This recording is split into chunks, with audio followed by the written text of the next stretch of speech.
কোচবিহার দক্ষিণ বিধানসভার ঘুঘুমারি এলাকায় এক ব্যক্তিকে কোমরে দড়ি বেঁধে রাস্তায় ঘোরানোর ঘটনাকে কেন্দ্র করে ব্যাপক চাঞ্চল্য ছড়িয়েছে। জানা গিয়েছে ওই ব্যক্তি ভাইস প্রেসিডেন্ট ছিলেন তৃণমূলের ফজলু মিয়া, যাকে স্থানীয়রা তৃণমূল নেতা তথা অঞ্চল সভাপতি দীপকদের ঘনিষ্ঠ বলে দাবি করেছেন। স্থানীয় বাসিন্দাদের অভিযোগ, ভোটের আগে তিনি বিভিন্ন দুর্নীতির সঙ্গে জড়িত ছিলেন এবং এলাকার হিন্দু পরিবারের উপর অত্যাচার হুমকি দিয়েছিলেন। স্থানীয় সূত্রে খবর, ভোটের ফল প্রকাশের পর থেকে ফজলু মিয়া এলাকা ছেড়েছিলেন। শনিবার সকালে তিনি এলাকায় ফিরলে বাসিন্দারা তাকে ঘিরে ধরে কোমরে দড়ি বেঁধে ঘুঘুমারি বাজার এলাকায় ঘোরায় বলে অভিযোগ। ঘটনার খবর পেয়ে স্থানীয় বিজেপি নেতৃত্ব ঘটনাস্থলে পৌঁছে তাকে উদ্ধার করে পরিবারের হাতে তুলে দেয়। ঘটনাকে ঘিরে এলাকায় উত্তেজনা ছড়ায়। দিতে পারছে গরুর মাংস দেবো কান না ও আবার কেমন করতেছে অনেক নয় নয় দত্ত দত্ত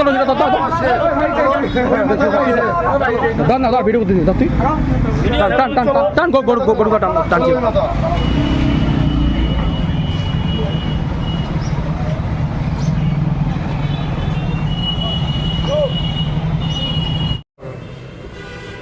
দেখুন, আজকে ফজলুর রহমান নামে একজন ব্যক্তি, মানে তৃণমূলের হারমা, সে 4 তারিখের আগে আমাদের যিনি প্রার্থী রতিন ঘোষ তার গাড়িতে বারবার হামলা করে এবং এইখানে অঞ্চল সভাপতির নেতৃত্বে এবং ঘুঘুমারি এক পঞ্চায়েতের স্বামী, সেটা হচ্ছে রানা মজুমদার, এবং দীপকদের নেতৃত্বে অঞ্চল সভাপতি, তার নেতৃত্বে রানা আপনার ফজলুর রহমান বারবার আমার প্রার্থীর উপরে হামলা করে এবং কি 4 তারিখের আগে ও মানুষের কাছে, সাধারণ মানুষের বাড়িতে বলছে হিন্দুদের বাড়িতে গরুর মাংস দিবে বা হিন্দুদের গরুর মাংস খাওয়াবে। এই সমস্ত কাজকর্ম, এই সমস্ত কথাবার্তা লোকের সামনে ও বলে বেড়াতো।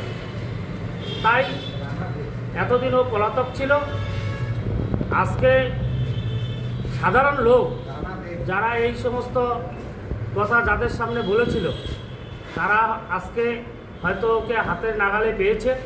পাওয়ার পরে ও পালানোর চেষ্টা করেছিল, সেইখান থেকে ওকে ধরে কোমরে রশি বেঁধে আজকে বাজারে ঘুরিয়েছে এবং কি তাকে ডিম ছোড়া হয়েছে। তৃণমূল নেতা কি কোনো নেতার তৃণমূলের আমি জানতে পারলাম 174 নম্বর বুথের এ নাকি বুথের ভাইস প্রেসিডেন্ট হিসাবে ছিল, কিন্তু এ যা কাজকর্ম, যা কীর্তিকলাপ করেছে সাধারণ জনগণ, তাকে আজকে এই ডিম ছোড়ার থেকে শুরু করে কোমরে রশি বেঁধে বাজারে যখন ঘোরাতে ছিল, আমার কাছে নিউজ আসে, খবর পাওয়া মাত্রই আমি আসি এবং দলীয়ভাবে আমাদের যারা কর্মীরা ছিল তারা সেখানে উপস্থিত হয়ে তাকে উদ্ধার করে তাকে তার দাদার হাতে আমরা তুলে দিই। আপনার নাম দাদা? আখিরঞ্জন পাল, কুচবিহার দক্ষিণ 3 নং মণ্ডল প্রেসিডেন্ট।